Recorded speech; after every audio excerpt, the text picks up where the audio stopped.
As per COVID-19India.org tracker, India has recorded over 13,500 COVID-19 cases and 450 deaths. Globally, the total number of positive cases has crossed 2.2 lakh mark. In Europe, Germany has become the latest nation to commit to cautious reopening some businesses despite keeping a wider lockdown in place. The health minister of Germany said that the outbreak is manageable as the increase in the cases is not exponential anymore. Meanwhile, the US President Donald Trump has announced federal guidelines to reopen the US. An ICMR official, Dr. Ganga Khedkar, said that 24 people have to be tested to get one positive case in India.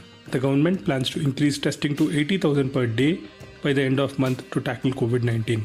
RBI Governor Shaktikant Das said that India's growth rate is the highest among G20 economies as estimated by IMF, and that the contraction in exports in March 2020 was at 34.6% is even worse than it was during the Great Financial Crisis. He further announced refinance packages of 50,000 crores to NABARD, SIDBI and NHB and said that this amount can be increased if needed.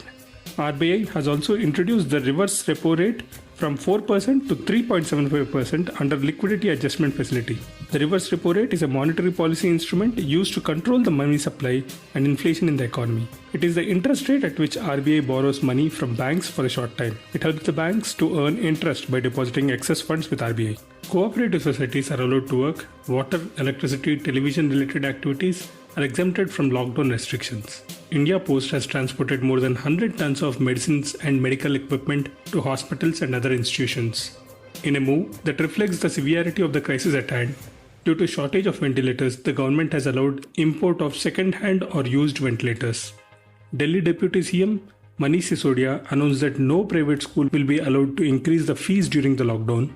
Only the tuition fee can be charged till the time schools reopen, and students should not be restricted from attending online classes.